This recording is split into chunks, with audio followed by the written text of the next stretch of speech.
तो आज हम लोग बात कर लेते हैं इलेक्ट्रोस्टैटिक पोटेंशियल के बारे में। हालांकि इलेक्ट्रोस्टैटिक पोटेंशियल के बारे में हम लोग पहले ही बात कर चुके हैं। आज हम लोग उसका एक एप्लीकेशन करने वाले हैं। कैसे एप्लीकेशन करेंगे? हम लोग पोटेंशियल निकालेंगे ड्यू टू ए डाइपोल्स। एक डाइपोल की वजह से उसके अगल बगल में उस पोटेंशियल का वैल्यू क्या होता है। जैसे कि डाइपोल की वजह से इलेक्ट्रिक फील्ड का वैल्यू क्या होता है वो हम लोग पहले ही कर चुके हैं। तो अब हम लोग क्या करेंगे, पोटेंशियल कैलकुलेट करेंगे डाइपोल की वजह से। तो यहाँ पे भी दो पोजीशन के लिए हम लोग कैलकुलेट करेंगे। एक तो है end on position. End on position मतलब along the axis. Along the axis में एक पॉइंट में हम लोग पोटेंशियल कैलकुलेट करेंगे और एक करेंगे ब्रॉड ऑन पोजीशन में। तो पहले एंड ऑन पोजीशन में देख लेते हैं कि एंड ऑन पोजीशन में एक डाइपोल की वजह से कितना पोटेंशियल होता है। तो पोटेंशियल का फॉर्मूला मालूम है, पिछले दिन हम लोग कर चुके हैं। पोटेंशियल का फॉर्मूला क्या होता है? K Q R square, constant charge by distance square. अब देखते हैं कि यहाँ पे जो पोटेंशियल बनेगा तो दोनों का ही कंट्रीब्यूशन होगा। प्लस Q के लिए होगा और माइनस Q के लिए भी होगा। और इन दोनों का बीच का डिस्टेंस क्या है? 2a है। 2a is the distance between two charges of the dipole. ये हम लोग पहले ही पढ़ चुके हैं। तो प्लस Q की वजह से यहाँ पे कितना पोटेंशियल बनेगा? V due two plus Q क्या होगा? कांस्टेंट Q और उसका जो डिस्टेंस है यहाँ से कितना डिस्टेंस r माइनस a है, तो ये क्या हो जाएगा? r माइनस a उसका होल स्क्वायर। इतना पोटेंशियल यहाँ पे बन जाएगा। Second of V minus Q के लिए कितना पोटेंशियल बनेगा? K Q by r plus a उसका होल स्क्वायर। तो यहाँ पे कितना पोटेंशियल बनेगा? अच्छा, तो यहाँ पे माइनस चार्ज है। माइनस Q के लिए कितना डिस्टेंस होगा? r प्लस a इसका होल स्क्वायर। यहाँ पे माइनस साइन होगा क्योंकि Q तो माइनस साइन है। ठीक है, तो इतना पोटेंशियल यहाँ पे बन जाएगा। ठीक है, पोटेंशियल क्या है? स्केलर क्वांटिटी है, तो उसमें जितना भी साइन होगा वो लेना पड़ेगा। प्लस है तो प्लस Q के लिए K प्लस Q है distance square, K minus Q है डिस्टेंस स्क्वायर, वो सब ठीक है।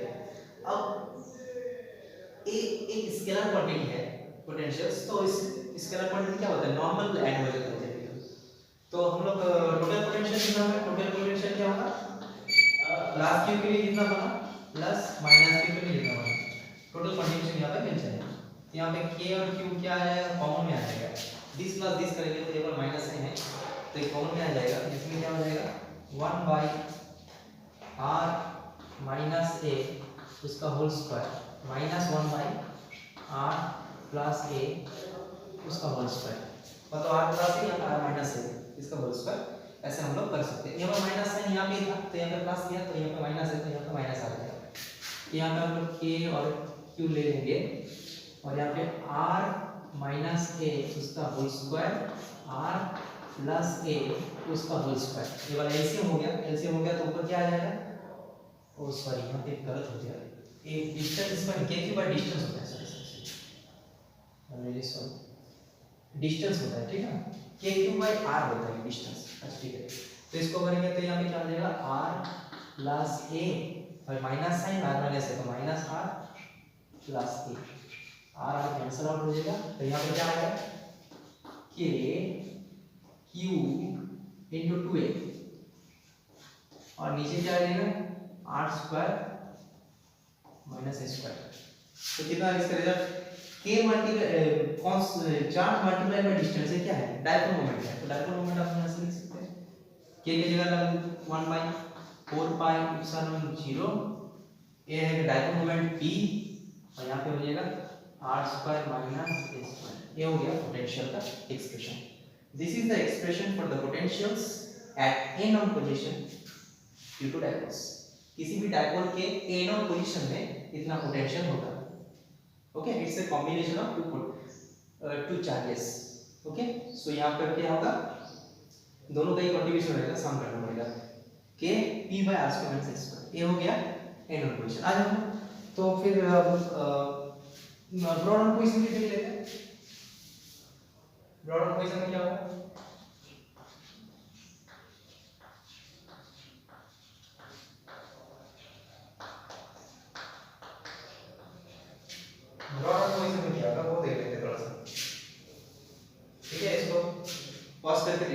और लिख लेना कॉपी में।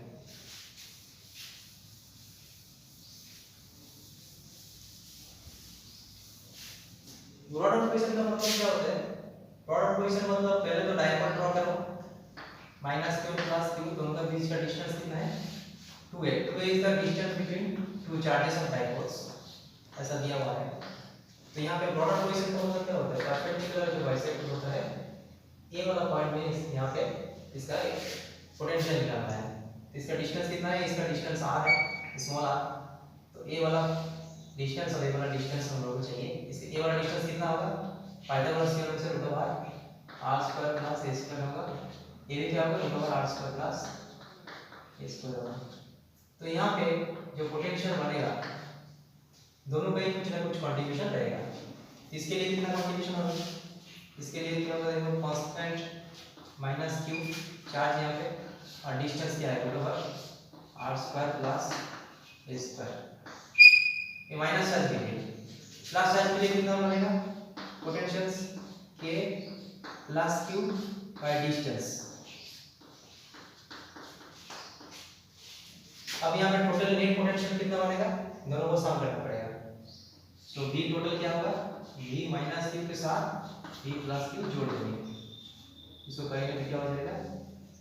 kq by root over r square plus a square, यहाँ पे माइनस साइन आएगा तो प्लस। तो क्या हो जाएगा? यहाँ पे टोटल पोटेंशियल का वैल्यू क्या हो जाएगा? 0 हो जाएगा। ठीक है, तो एंड ऑन पोजीशन में उसका पोटेंशियल क्या होता है? kq by kp by r square minus a square, जो हम लोग देख चुके हैं। और यहाँ पे ब्रॉडर पोजीशन में क्या होता है? उसका वैल्यू, पोटेंशियल का वैल्यू क्या होता है? 0 होता है। ठीक है, तो इसका क्वेश्चन कैसे पूछा जाता है? ऐसे कि देखो ब्रॉडर पोजीशन जो है वो क्वेश्चन में कभी-कभी नहीं बताया जाता। वो ऐसे बताया जाता है कि find the potential at a point which is equal distance from both the charges. एक ऐसा पॉइंट में पोटेंशियल या फिर फील्ड निकालो जो पॉइंट का डिस्टेंस दोनों ही चार्ज से इक्वल है। तो वो वाला पोजीशन क्या होगा? नॉर्मली क्या होगा? ब्रॉडर पोजीशन होगा, क्योंकि एंड ऑन पोजीशन में तो पोजीशन नहीं हो सकता है। ये माइनस क्यू और प्लस क्यू है तो दोनों ही चार्ज से इक्वल डिस्टेंस में रहने वाला पॉइंट कहां पे मिलेगा? इधर तो नहीं मिला है, इधर कोई पॉइंट लेंगे तो ये वाला डिस्टेंस इतना छोटा है, बड़ा हो गया, तो यही वाला पोजीशन में मिल सकता है। ये वाला डिस्टेंस, ये वाला डिस्टेंस, ये वाला डिस्टेंस, ये वाला डिस्टेंस यहां पे मिल सकता है। मतलब परपेंडिकुलर बाइसेक्टर के ऊपर ही कुछ पॉइंट लेंगे तभी वो पॉसिबल है। तो वो भी एक क्वेश्चन होता है कि find the potential and field due to dipoles at a place where which place is equal distance from both the charges, ऐसे भी हो सकता है। ठीक है, तो इसको थोड़ा सा स्क्रीनशॉट करके लिख लेना।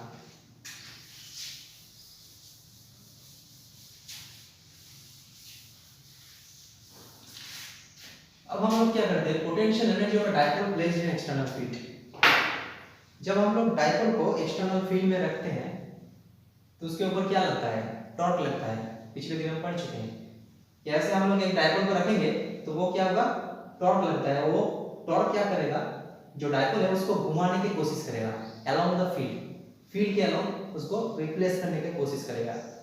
ठीक है ना? टॉर्क लगता है। टॉर्क क्यों लगता है? क्योंकि equal and opposite force having different line of action जब लगता है तभी टॉर्क प्रोड्यूस होता है।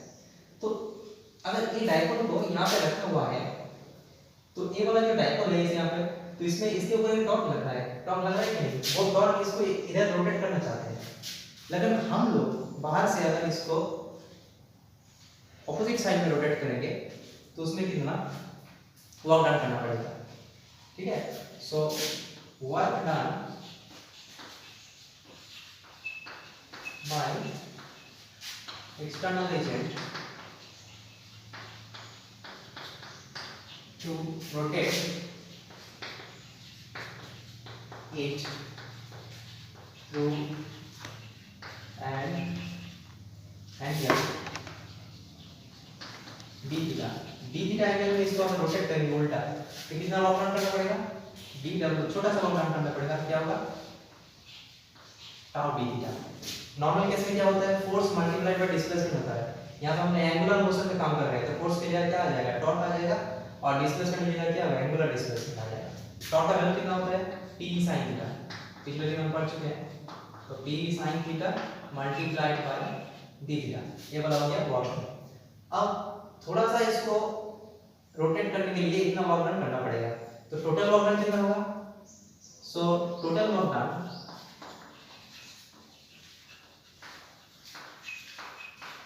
in rotating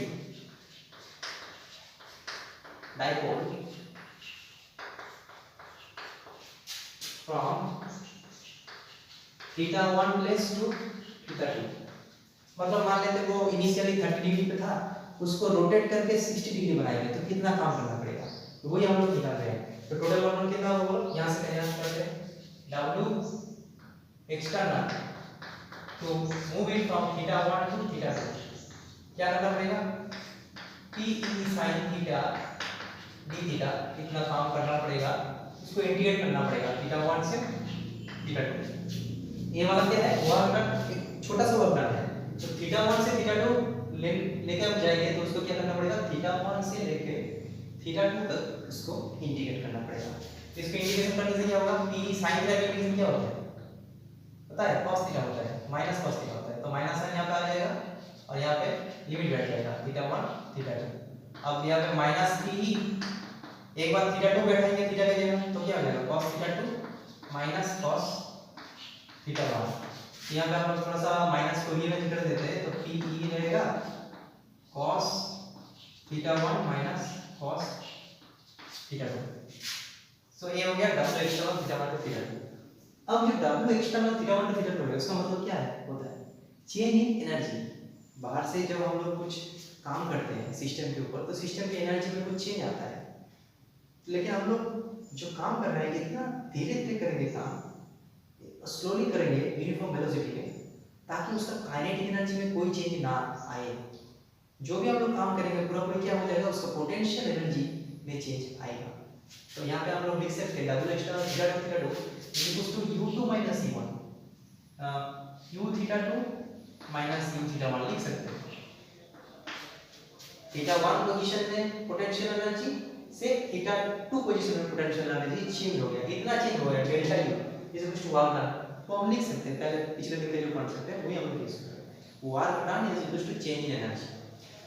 अब देखो ये वाला इक्वेशन हमको मिल गया, अब हमको क्या निकालना है, potential energy of the dipoles at any place. Theta position में जब रहेगा उसका पोटेंशियल होता है। तो यहाँ पे क्वेश्चन और एक क्वेश्चन आ गया कि पोटेंशियल एनर्जी कहाँ पे जीरो माना जाता है। वहाँ पे हम लोग जो पिछले दिन पढ़े थे वहाँ पे देखे थे कि पोटेंशियल एनर्जी इन्फिनिटी में जीरो माना जाता है, लेकिन यहाँ पोटेंशियल एनर्जी कहाँ पे माना जाता है, यहाँ पे माना जाता है at theta equals to pi by 2 potential energy, periodic potential energy का short form is taken as 0। क्यों 0 लिया जाता है, पोटेंशियल एनर्जी को जब थीटा पाई बाय 2 में रहता है, मतलब इलेक्ट्रिक फील्ड ऐसे है और डाइपोल ऐसे रहेगा तो उसका पोटेंशियल एनर्जी 0 माना जाता है। क्यों माना जाता है बाद में देखेंगे। तो अब हम लोग क्या करेंगे, पुट करेंगे, क्या पुट करेंगे कि थीटा 1 की जगह हम लोग पाई बाय 2 बैठा देंगे, मतलब तो u थीटा 1 क्या हो जाएगा, u पाई बाय 2 क्या हो जाएगा, छोड़ो वो लिखने की जरूरत नहीं है। थीटा 1 और थीटा 2 का मतलब क्या बैठा देंगे, थीटा 2 की जगह थीटा बैठा देंगे। तो ये वाला दो चीज अगर यहाँ पे बैठा देंगे तो क्या हो जाएगा, u थीटा 2, थीटा 2 मतलब थीटा, थीटा 1 की जगह पाई बाय 2, p e थीटा 1 की जगह क्या बैठा है पाई by 2 cos pi by 2 minus cos theta. cos pi by 2 क्या होता है, 0 होता है, cos theta minus p e cos theta, ये बन जाएगा और बाएं तरफ बन जाएगा u थीटा। ये कहां पे है, ये वाला टर्म क्या है, ये तो 0 है। पाई बाय 2 पोजीशन में पोटेंशियल एनर्जी क्या होता है, 0 होता है, मतलब 0 लेवल को हम लोग पाई बाय 2 से पकड़ा। यहां पे देखो इंटीग्रेशन थीटा 1 से थीटा 2 किया ना, तो वो वाला तुम पोजीशन वहां पे क्या था, इंफिनिटी से लेके थीटा, तो ये वाला इंटीग्रेशन तुम डायरेक्ट कर सकते हो, मतलब यहां पे पाई बाय 2 से थीटा वो भी कर सकते हो। हम दिखा देते हैं, देखो इंटीग्रेशन पाई बाय 2 से थीटा तक करना होगा p sin थीटा, इसको करोगे तो आंसर आएगा माइनस p cos थीटा। तो ये भी कर सकते हो और ये भी हम कर सकते हैं। तो इसीलिए हम लोग ये वाला इक्वेशन इसीलिए किया कि चेंज इन पोटेंशियल एनर्जी होता है delta U is equal to work done equal to P cos theta 1 minus cos theta 2। ऐसे ये वाला इक्वेशन बाद में काम आएगा, इसीलिए हम लोग कर रहे हैं। तो ये वाला क्या हो गया, potential energy of the dipole place in electric field. कोई भी इलेक्ट्रिक फील्ड के अंदर एक डायपोल रखा हुआ है तो उसके अंदर इतना पोटेंशियल एनर्जी स्टोर है, कितना है -p cos थीटा। ठीक है, यहाँ पे इसको हम लोग ऐसे भी लिख सकते हैं p vector dot e vector, पिछले दिन हम पढ़ चुके हैं a dot b equal to a cos theta होता है, वो तो हम 11 में पढ़ चुके हैं। तो u theta equal to -p dot e ऐसे भी हम लिख सकते हैं। अब यहाँ पे क्वेश्चन आ गया कि जो पोजीशन है π/2 वो 0 क्यों बना, उसको थोड़ा सा देख लेते हैं। अब देखो यहाँ पे एक इलेक्ट्रिक फील्ड है, मान लेते हैं ये सब इलेक्ट्रिक फील्ड है और इसके अंदर डायपोल रखा हुआ है, ये वाला डायपोल रखा हुआ है ऐसे, ये वाला डायपोल है, डायपोल p वेक्टर है। तो डायपोल और इलेक्ट्रिक फील्ड के बीच में एंगल कितना है, 0 एंगल है। ठीक है, तो 0 एंगल में जब है तो वो स्टेबल इक्विलिब्रियम है कि अनस्टेबल इक्विलिब्रियम है। इक्विलिब्रियम तीन तरह के होता है, स्टेबल, अनस्टेबल। ओके, अब in between them is 0 equilibrium. So यहाँ पे देखो ये स्टेबल पोजीशन में है या फिर अनस्टेबल पोजीशन में है। तो स्टेबल पोजीशन में है। स्टेबल पोजीशन का मतलब क्या होता है, मतलब जिसको थोड़ा सा चेंज करके अगर छोड़ देंगे तो वो वापस वहीं पे आ जाता है। जैसे कि चॉक ये स्टेबल पोजीशन में है, थोड़ा सा ऐसे कर देंगे तो सिर्फ वापस आ गया, लेकिन ये अनस्टेबल है, थोड़ा सा इधर कर देंगे तो गिर जाएगा, फिर ऊपर नहीं आएगा, अनस्टेबल पोजीशंस। तो यहाँ पे देखो, यहाँ पे जो पोजीशन है स्टेबल पोजीशन है, इसको थोड़ा सा इधर कर देंगे तो इसके ऊपर टॉर्क लगेगा, इसको इधर लगेगा टॉर्क।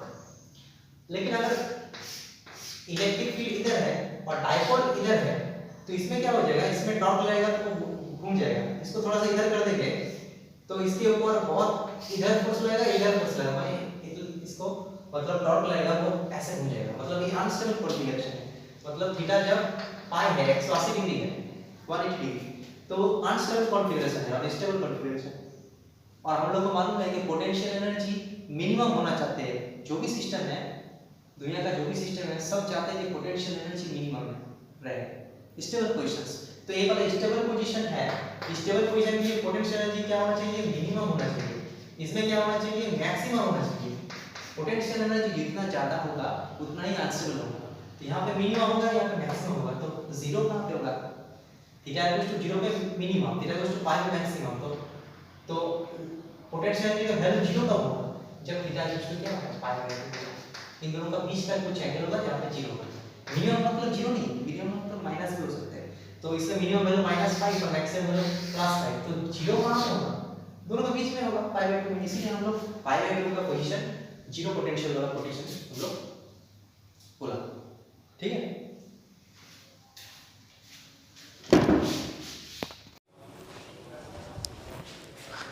अच्छा अब बात करते हैं potential energy of A system of charges. एक सिस्टम ऑफ चार्जेस है, मतलब कई सारा चार्ज रखा हुआ है, तो पूरा सिस्टम का कितना पोटेंशियल एनर्जी होगा वो वाला हम लोग बात कर लेते हैं। मान लेते हैं कि हमारे पास 2 चार्ज है, यहाँ पे एक चार्ज है Q1 और यहाँ पे एक चार्ज है Q2।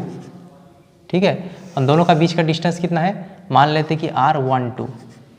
R12 का मतलब डिस्टेंस बिटवीन 1 और 2, 1 और 2 चार्ज के बीच का डिस्टेंस, इसीलिए R12। तो ये वाला जो सिस्टम है इसका एनर्जी कितना है, सिस्टम का पोटेंशियल एनर्जी कितना है, तो इसको कैलकुलेट करने के लिए हम लोग क्या करते हैं, हम लोग मान लेते हैं कि सिर्फ ए चार्ज है। ठीक है, तो उसके बाद ए चार्ज को इन्फिनिटी से यहाँ पे लाएंगे तो जितना काम करना पड़ेगा वही वाला इसका क्या होता है, एनर्जी होता है। ठीक है, अब देखो पहले मान लेते हैं कि कुछ भी चार्ज नहीं है, तो यहाँ पे कुछ इलेक्ट्रिक फील्ड है, पोटेंशियल है, कुछ नहीं है। मतलब एक चार्ज को बाहर से लाते हैं, इसके पोज देते हैं, बाहर से लाते हैं, बाहर से इन्फिनिटी से Q1 चार्ज को अगर लाएंगे तो कितना काम करना पड़ेगा, 0 काम करना पड़ेगा। तो ये कहला Q1 चार्ज हम लोग इन्फिनिटी से ऐसे लाए, काम कितना करना पड़ेगा, काम 0, मतलब work done to bring Q1 from infinity to that point. Infinity से एक Q1 चार्ज को यहाँ पे लाएंगे तो कोई काम नहीं करना पड़ेगा। क्यों नहीं करना पड़ेगा, क्योंकि यहाँ पे कुछ फील्ड है ही नहीं, तो ऐसे ही आ जाएगा। तो W10 अब क्या होगा, W2 क्या होगा, अगर Q2 को इन्फिनिटी से लाके यहाँ पे बैठाएंगे Q2 को, तो कितना काम करना पड़ेगा, अब तो काम करना पड़ेगा भाई, क्योंकि पहले तो इलेक्ट्रिक फील्ड नहीं था, कुछ नहीं था, तो बाहर से खाली था, तो Q1 को लगा कोई काम नहीं करना पड़ेगा। अब जब Q1 यहाँ पे है तो Q1 के चारों ओर एक फील्ड है, उस फील्ड के अंदर अगर दूसरा चार्ज को लाएंगे तो फोर्स लगेगा, तो इजीली नहीं ला पाएंगे, हमको कुछ काम करना पड़ेगा। कितना काम करना पड़ेगा, हम लोग को मालूम है कि इस पॉइंट पे Q1 के वजह से कितना पोटेंशियल बना है, पहले वो लिखते हैं, potential at the position of Q2 का पोजीशन में ड्यू टू Q1 के वजह से Q2 का जो पोजीशन है वहाँ पे कितना पोटेंशियल बना है, तो पोटेंशियल का वैल्यू कितना होगा, Q1 बाई डिस्टेंस, R12 मान लेते हैं इसको, R12। So this is the potential at this point due to Q1। अब Q2 चार्ज को यहाँ पे लाएंगे तो कितना काम करना पड़ेगा इन्फिनिटी से, तो हमको मालूम है कि वो जो वर्क डन होता है वो क्या होता है, work done per unit charge होता है, वो होता है पोटेंशियल एट पॉइंट। पोटेंशियल का डेफिनेशन मालूम है कि work done per unit charge वो क्या होता है, पोटेंशियल होता है। तो वर्क डन क्या होगा, work done per charge is potential, so work done is equals to potential multiplied by charge. तो Q2 चार्ज को इन्फिनिटी से यहाँ तक लाने के लिए कितना काम करना पड़ेगा, Q2 मल्टीप्लाइड बाय इस पॉइंट का potentials, work done by charge equals to potential, तो work done equals to charge into potential. तो वर्क डन W2 क्या होगा, Q2 मल्टीप्लाइड बाय यहाँ का पोटेंशियल, तो क्या हो जाएगा, K इसका पोटेंशियल का वैल्यू बैठा देता है Q2 बाई R12। समझ में आ गया, ये क्या है, work done to bring Q2 from infinity से Q2 को यहाँ पे लाने के लिए इतना काम करना पड़ेगा। तो टोटल ए वाला जो कॉन्फ़िगरेशन हम बनाए हैं Q1 और Q2 का एक कॉम्बिनेशन, टोटल कितना काम करना पड़ेगा, W1 प्लस W2, मतलब टोटल वर्क डन कितना हो गया, Q1 Q2 बाय R12। तो जितना वर्क डन एक सिस्टम को फॉर्म करने के लिए जितना वर्क डन करना पड़ता है वो क्या है, वही तो पोटेंशियल एनर्जी है। So potential energy of the system is equals to Q1 Q2 by R12। ठीक है, अगर यहाँ पे तीन चार्ज रहेगा, मान लेते हैं कि यहाँ पे Q1 है, Q2 है और यहाँ पे Q3 है, तीन चार्ज हमको लाना है। तो देखो Q1 को लाने के लिए कोई वर्क डन नहीं करना पड़ेगा, मान लेते हैं कि यहाँ पे कोई चार्ज नहीं है, तो Q1 को इन्फिनिटी से लाएंगे तो कोई वर्क डन नहीं करना पड़ेगा, क्योंकि यहाँ पे कुछ इलेक्ट्रिक फील्ड है ही नहीं। सेकेंड वाले जो ऑप्शन है W2, उसमें कुछ काम करना पड़ेगा, क्योंकि ऑलरेडी वहाँ पे Q1 है तो उसका फील्ड है, तो Q1 की वजह से यहाँ पे क्या होगा, कुछ पोटेंशियल बनेगा।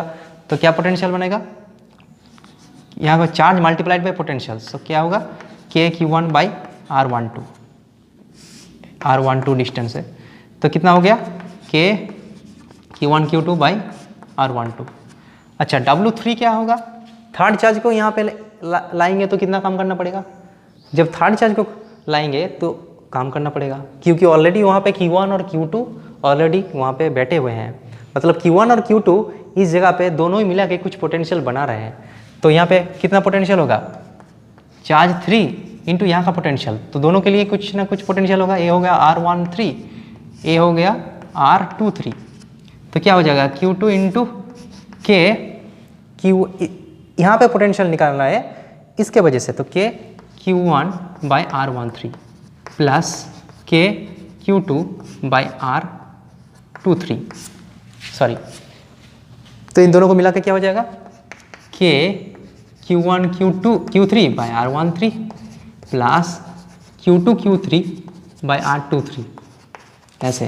तो टोटल वर्क डन कितना हो जाएगा, टोटल वर्क डन एक तो हो गया ए वाला एक हो गया, तो total W1 plus W2 plus W3, तो टोटल वर्क डन कितना होगा, 0 plus Q1 Q2 by R12 plus Q2 Q3 by R23 plus Q1 Q3 by R13। तो ये वाला टर्म इतना आ गया, तो कितना टर्म आएगा, वहाँ पे 2 था तो उसके लिए 2 टर्म आया था Q1 Q2 बाय R12, यहाँ पे 3 टर्म आया Q1 Q2 by R12, Q2 Q3 और Q1 Q3, 3 टर्म मिला के, ये तो 0 हो गया, 3 टर्म मिला के टोटल सिस्टम का पोटेंशियल एनर्जी बनेगा। ठीक है, कितना टर्म आएगा वो कैसे पता कर सकते हैं, वो पता कर सकते हैं वेरी सिंपल वे में। 2 टीम है तो कितना मैच हो सकता है, 1 मैच हो सकता है, 1 मैच हुआ, 1 मैच हुआ। 3 टीम है तो कितना मैच हो सकता है, 3 मैच हो सकता है। 4 टीम रहेगा तो कितना मैच हो सकता है, 6 मैच हो सकता है, उसको हम लोग कैलकुलेट कर सकते हैं। तो ऐसे ही हम लोग potential energy of A system of charges निकाल सकते हैं। के का मतलब 1/4πε0 है, तो जितना भी चार्ज रहेगा उतना उसके हिसाब से टर्म रहेगा। 3 चार्ज रहेगा तो 3 टर्म रहेगा। तो यहाँ पे एक प्रॉब्लम हम सॉल्व कर रहे थे, उससे पहले ये वाला स्क्रीनशॉट ले लो और उसका मतलब एक कॉपी में डाल लो। ठीक है, पोज देते हैं।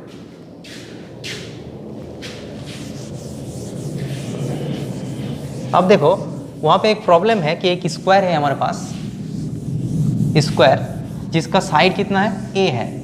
स्क्वायर का साइड कितना है, a है। तो इसका सिस्टम का पोटेंशियल एनर्जी निकालना है। तो देखो यहाँ पे कितना टर्म रहेगा, टोटल 6 टर्म रहेगा कि नहीं रहेगा। देखो तो यहाँ पर पोटेंशियल एनर्जी हम निकाल रहे हैं u ऑफ द सिस्टम, कितना होगा देखो। इसको हम मान लेते हैं कि a पॉइंट, ये वाला b पॉइंट, ये वाला c पॉइंट, ये वाला d पॉइंट। तो एक तो होगा u a b, a और b में रहने वाला चार्ज में इंटरेक्शन। उसके बाद क्या होगा u b c plus u d c plus u a d। अच्छा d a और a d एक ही है, वो दोनों मतलब बार बार नहीं लेना है, एक टर्म को रिपीट नहीं करना है। 4 टर्म हो गया, इन दोनों का बीच, इन दोनों का बीच, इन दोनों का बीच, इन दोनों का बीच 4। और एक टर्म रहेगा दिस एंड दिस, मतलब u a और c के बीच में और u b और d के बीच में। 4 टीम है तो 6 मैच हो सकता है, तो 6 मैच हो गया। अब देखो u a b क्या होगा, k Q1 Q2 मतलब Q square by a, k Q1 Q2 by r। उसके बाद k Q1 Q2 BC, वो भी क्या होगा, Q स्क्वायर होगा बाय r। उसके बाद क्या होगा, k Q square by a। उसके बाद क्या होगा, k Q1 Q2 मतलब Q स्क्वायर बाय a आ जाएगा। AC क्या होगा, जब AC लेंगे तो a वाला डिस्टेंस लेना पड़ेगा ना, a और c के बीच में डिस्टेंस कितना है, a है, तो ये क्या होगा √2a।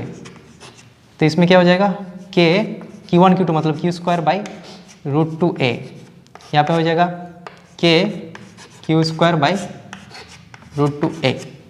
इतना सारा टर्म आ गया, तो यहाँ पे 4 टर्म आ गया, तो यहाँ पे क्या हो जाएगा 4k Q square by a। और वहाँ पे क्या हो जाएगा k Q square by a 2/√2, 2/√2। यहाँ पे कैंसिल हो जाएगा, √2 होगा। तो यहाँ पे देखो k Q square by a वो कॉमन में आ जाएगा, तो यहाँ पर 4 + √2, ये वाला हो गया इसका आंसर। तो ऐसे कई सारा सिस्टम हो सकता है, 3 चार्ज के सिस्टम हो सकता है, 4 5 कुछ भी हो सकता है। तो अकॉर्डिंग टू द जितना मतलब रहेगा चार्ज, उसके हिसाब से उतना ही टर्म वहाँ पे मिल जाएगा। ठीक है, इसको थोड़ा सा देख लेते हैं।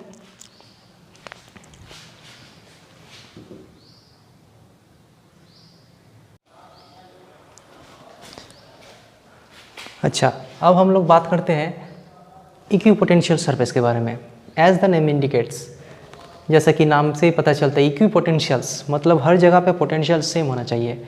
तो जो सरफेस के हर जगह पे पोटेंशियल का वैल्यू सेम होता है थ्रू आउट द सरफेस की किसी भी पॉइंट में अगर पोटेंशियल का वैल्यू सेम होता है तो वो वाला सरफेस का नाम क्या होता है, वो वाला सरफेस का नाम है इक्विपोटेंशियल सरफेस।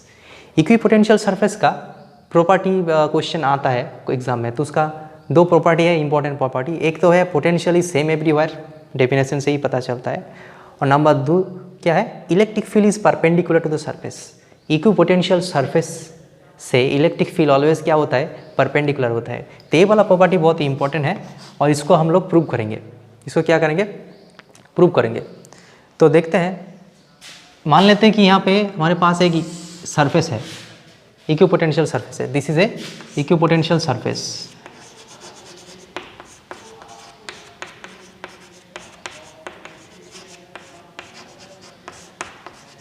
इक्विपोटेंशियल सरफेस है। तो यहाँ पे मान लेते हैं कि इसका इलेक्ट्रिक फील्ड जो है इस रीजन में वो इसके साथ परपेंडिकुलर नहीं है। हालांकि वो परपेंडिकुलर होता है लेकिन वो हमको प्रूव करना है, तो हम लोग मान लेते हैं कि इलेक्ट्रिक फील्ड ऐसे है। इलेक्ट्रिक फील्ड कैसे है? This is the electric field. Electric field ऐसा है at angle theta with the surface. मान लेते हैं अगर इसको दो कंपोनेंट वाइज डिवाइड करेंगे तो दो कंपोनेंट मिलेगा, एक सरफेस के अलोंग मिलेगा। सरफेस के अलोंग कितना कंपोनेंट मिलेगा? ई कॉस थीटा, इसको हमको मालूम है। और सरफेस के परपेंडिकुलर क्या होगा? ई साइन थीटा। ठीक है, दो कंपोनेंट मिलेगा। मतलब इलेक्ट्रिक फील्ड अगर परपेंडिकुलर नहीं है, ऐसे है, मतलब इसका दो कंपोनेंट है, एक तो अलोंग द सरफेस है और एक क्या है? Perpendicular to the surface. अब देखो सरफेस के अलोंग एक इलेक्ट्रिक फील्ड है, मतलब जब जहाँ पे इलेक्ट्रिक फील्ड रहता है वहाँ पे पोटेंशियल सेम नहीं रह सकता, क्योंकि एक जगह से दूसरे जगह जाने के लिए हम लोगों को क्या करना पड़ेगा? काम करना पड़ेगा। इलेक्ट्रिक फील्ड वाला रीजन में अगर हम लोग एक पॉइंट से दूसरे पॉइंट में जा रहे हैं तो हम लोग को काम करना पड़ेगा। एक चार्ज को ले जाएंगे तो काम करना पड़ेगा, इजीली वो नहीं जा सकता।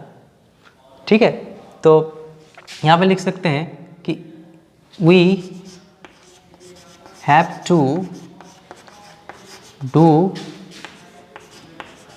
सम work to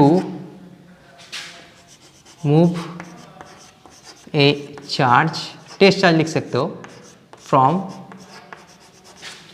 one point to another point on the surface because क्यों काम करना पड़ेगा? क्योंकि वहाँ पे इलेक्ट्रिक फील्ड एग्जिस्ट है। अगर हम लोग मान लेते हैं कि इलेक्ट्रिक फील्ड ऐसा है, मतलब इसका दोनों कंपोनेंट है, मतलब अलोंग द सरफेस कुछ तो इलेक्ट्रिक फील्ड है। तो अलोंग द सरफेस के एक जगह से दूसरे जगह हम जो जाएंगे, कुछ चार्ज को ले जाएंगे तो कुछ काम करना पड़ेगा। So point on the surface because there is electric field along surface।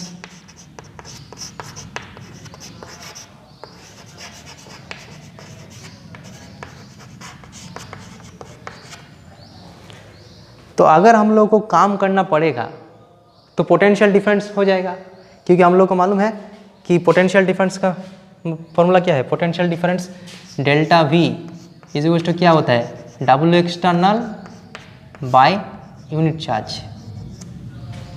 तो अगर काम करना पड़ेगा तो ज़्यादा से डेल्टा वी। सो एस यहाँ पे लिख सकते हैं, क्या लिख सकते हैं?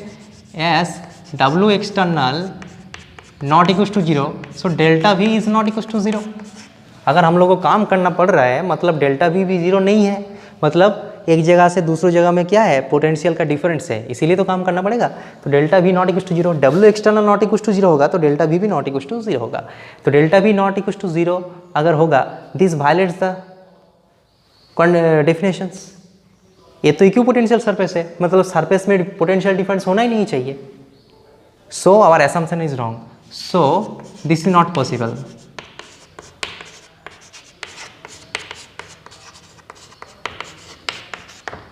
उसका मतलब इक्विपोटेंशियल सरफेस है। इक्विपोटेंशियल सरफेस है मतलब क्या होता है? डेल्टा वी क्या होना चाहिए? जीरो होना चाहिए। डेल्टा वी जीरो होना चाहिए मतलब डब्ल्यू एक्सटर्नल क्या होना चाहिए? जीरो होना चाहिए। डब्ल्यू एक्सटर्नल जीरो होना चाहिए मतलब यहाँ का इलेक्ट्रिक फील्ड कितना होना चाहिए? जीरो होना चाहिए।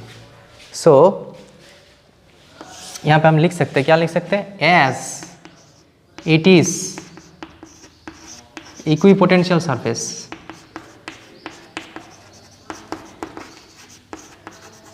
सो delta V must be zero. Potential difference नहीं है, हर जगह पे पोटेंशियल सेम है।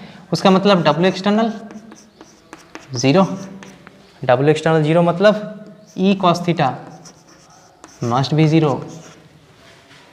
सरफेस के अलोंग कितना इलेक्ट्रिक फील्ड है? ई कॉस थीटा, वो जीरो होना चाहिए, नहीं तो काम करना पड़ेगा। ठीक है, अगर डेल्टा वी को जीरो होना है तो डब्ल्यू एक्सटर्नल जीरो होना है। डब्ल्यू एक्सटर्नल जीरो तभी होगा जब ई कॉस थीटा जीरो होगा। तो यहाँ पे कॉस थीटा क्या आ जाएगा? जीरो।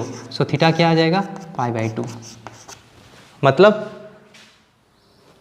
इक्विपोटेंशियल सरफेस में इलेक्ट्रिक फील्ड कितना थीटा बनाता है? π/2। मतलब वो क्या होता है? परपेंडिकुलर होता है। So electric field is perpendicular to the surface. वो वाला इतना सारा लिखना नहीं है, सिर्फ वो वाला डायग्राम बनाना है और यहाँ से लेके यहाँ तक लेना है। 2 मार्क्स का क्वेश्चन होता है, ठीक है।